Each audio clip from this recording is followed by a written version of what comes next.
Huwag po itong tangkaing gayahin at patnubay ng magulang ang kailangan ng kanilang mga anak sa panonood.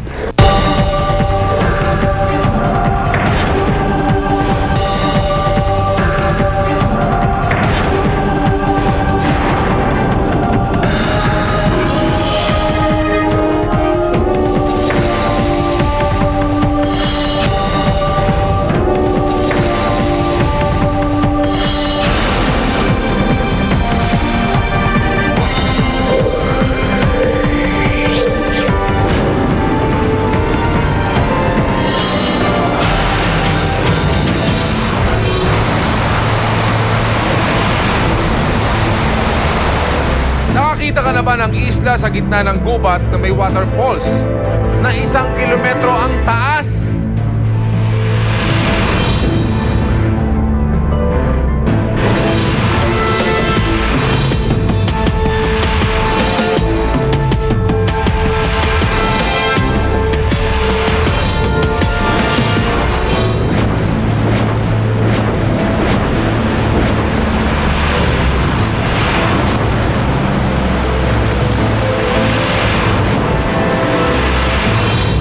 Maging payapa kaya ang langoy mo sa sapa kung may halimaw na nakatira sa ibaba?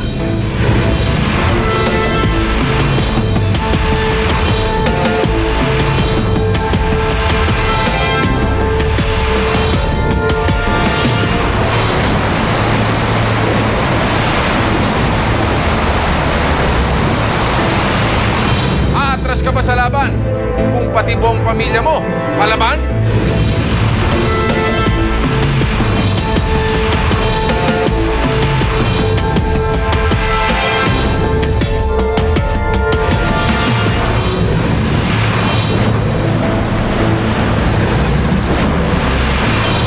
Ba sa ilog para sa bitag ng buhaya?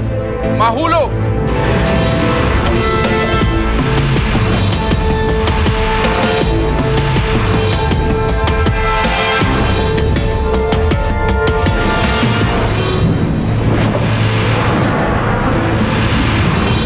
Kaya mo bang itago sa loob ng bibig ang bunga ng inyong pag-ibig?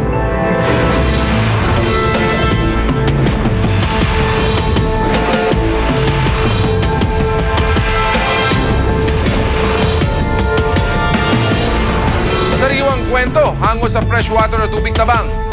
Sukatan ang tibay at tapang ng mga nilalang. Talagang kaabang-abang. Ngayong gabi sasalang dito lang sa Hops Amazing Stories.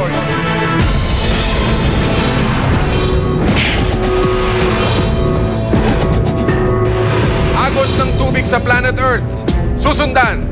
5 kwento, madadaanan. Isa ang kahantungan, ang pinakaabangan na top amazing story for the week. Laragasan ang amazing story number 5! Hold alarm! 3% lang ng tubig sa mundo ang tubig tabang o freshwater. Ang Tepui sa Venezuela ay isang mountain plateau o talampas sa gitna ng kagubatan.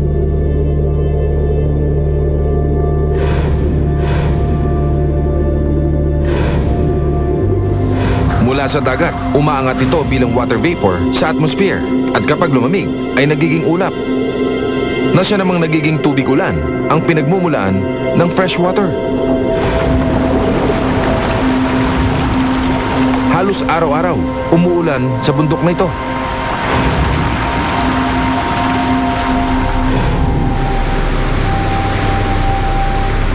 Dito ang simula ng mahabang biyahe ng tubig papuntang karagatan.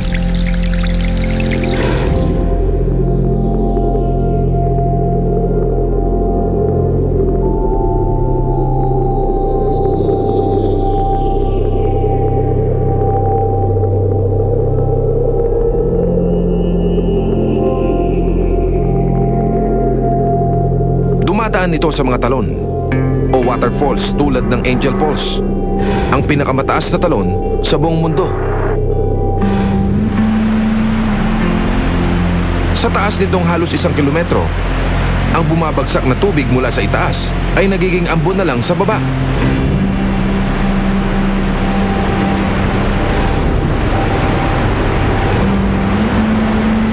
Mabilis ang agos ng tubig sa mga sapa rito.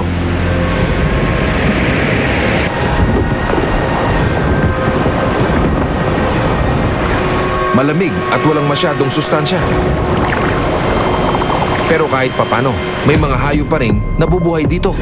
Tulad na lang nitong Hellgrammite, isang uri ng invertebrate na may malapad na katawan, pangontra sa malakas na agos ng tubig. Meron din itong kakaibang hasang para makahinga. Ang kitikite o larvae naman ng blackfly, may mga kawit, pangkapit sa mga bato-bato.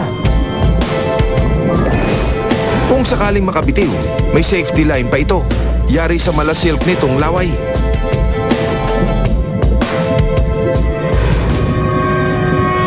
Hindi lahat nahihirapan sa pamumuhay dito. Ang bamboo shrimp na ito, naghihintay lang na may masagap ang malapamaypay nitong galamay. Sisiw nga lang ang pangangalap ng pagkain. Halimaw sa sapa, lilitaw para manlapa. Abangan kung may mahihita sa pagbabalik ng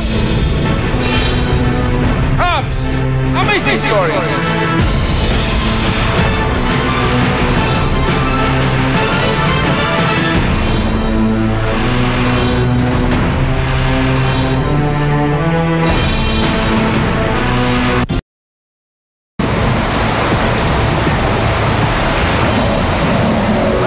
Sa sapa, lalong nagiging mapanganib pagsapit ng gabi. Dahil kung di man lumabas ay halimaw, mga nilalang na gutom at uhaw. Lilitaw na ang Amazing Story number 4. Pero ng hapunan.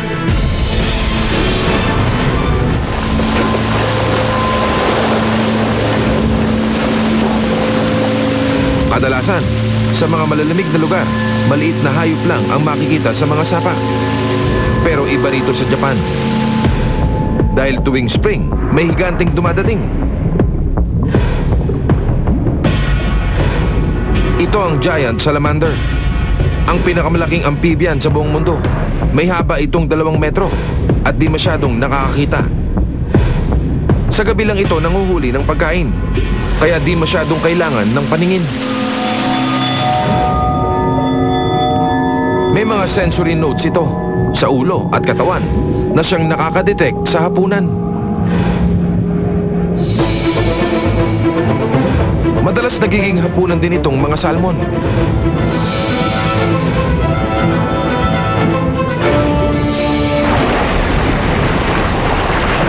Taon-taon, milyong-milyon ang lumalangoy ng milya-milya kontra agos sa ilog.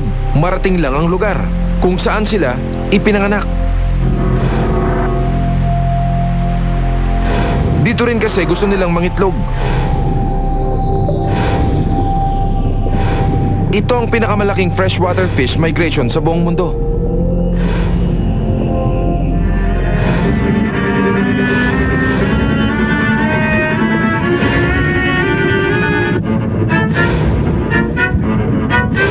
Sa dami nga nila, ay di magkamayaw ang grizzly bear na ito. Ilang buwan din naman kasing gutom ang mga oso dahil sa winter. Ngayon, fiesta na kung ituring.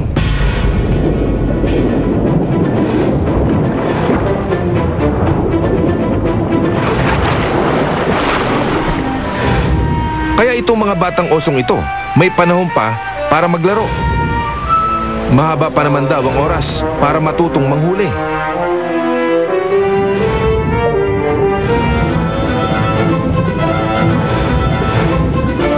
Sa ngayon, ini-enjoy muna nila ang pagsisisid.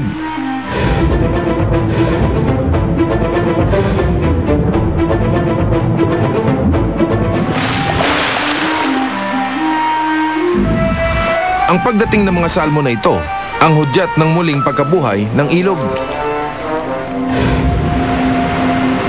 Wala kasing masyadong hayop ang nakatatagal sa malalakas na agos ng mga ilog sa bundok. Sa taglay nilang lakas, naturingan ang mga ilog ng bundok bilang pinaka-erosive na puwersa sa mundo. Pamilyang Palaban masusubukan sa pagbabalik ng Hops! Amazing Story!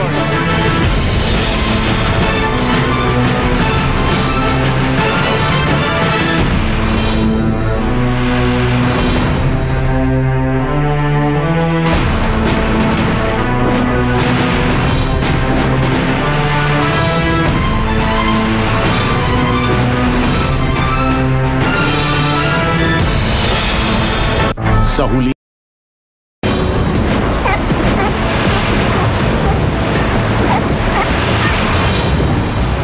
Ayaw mo raw gawin sa'yo, huwag mong gawin sa iba. Lalo na kung ang target mong makapangga, saksakan ng dami ng kasangga. Nagpapaalala ang amazing story number 3. Do not do unto others.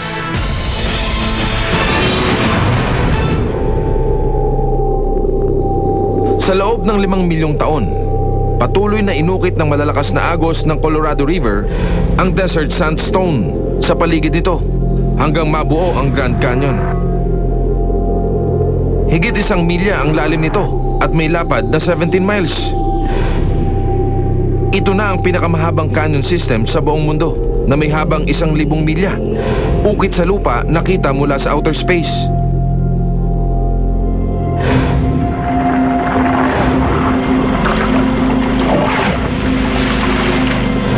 Habang papalayo ang ilog mula sa bundok, lalong nababawasan ang lamig dito. Kaya mas maraming hayop ang nabubuhay dito. Gaya na lang nitong ilog sa India, kung saan naninirahan ang mga smooth-coated otter. Pamilya kung magsama ang mga otter na minsan umaabot sa 17. Sama-sama rin sila sa panguhuli ng pagkain at para matuto.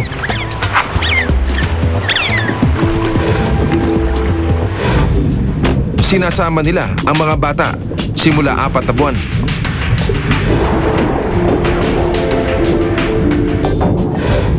Hindi man nakakahuli, basta natuto okay lang.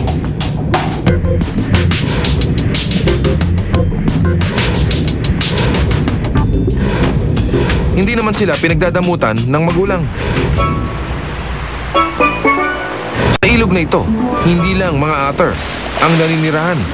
Meron silang kalaban, ang mugger crocodile.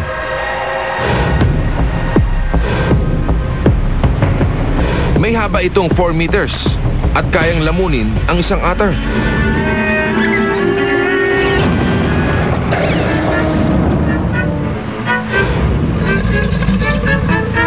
Pero sabi nga, there is strength in number.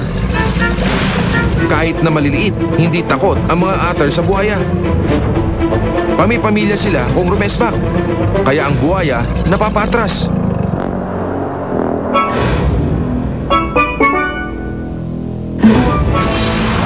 Tubig na hatid ay buhay. Pinamumugaran pala ng pasaway. Sasalakay sa pagbabalik ng Hops Amazing Story.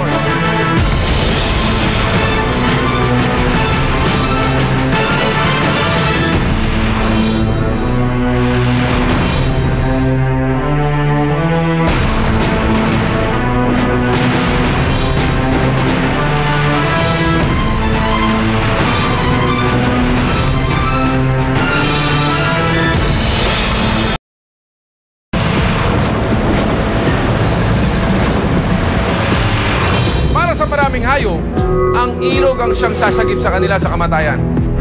Kaya marami sa kanila ang naglalakbay para ito puntahan. Ang di nila alam, merong mga mata rito na sa kanila nagmamanman. Susunggab na ang amazing story number 2.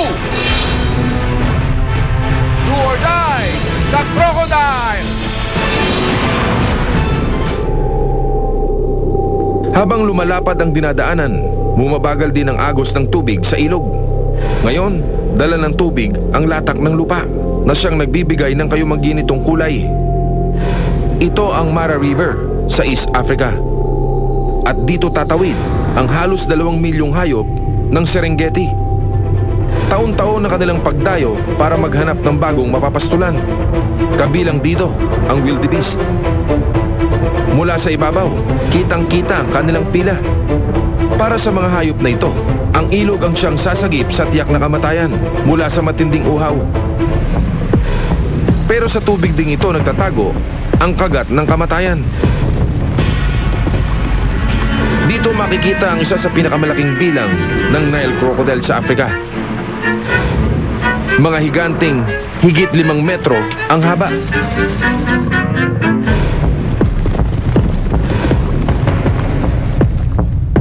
Sabik Pabalik na ang mga buhaya. Alam nilang papunta na ang ulam nila.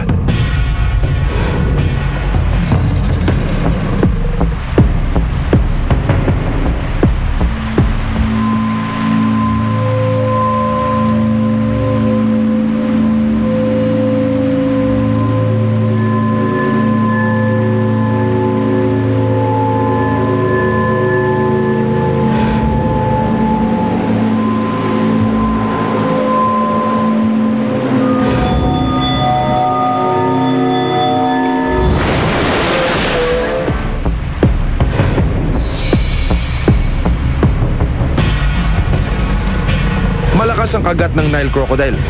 Para itong isang bitag na walang kawala.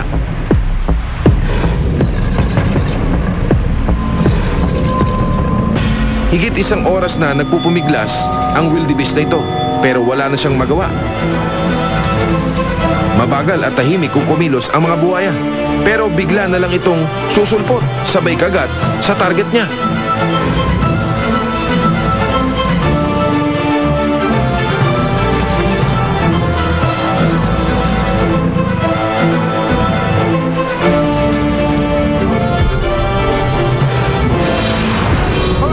Sa lawa, ipapaunawa sa top amazing story for the week sa pagbabalik ng Top's Amazing Story.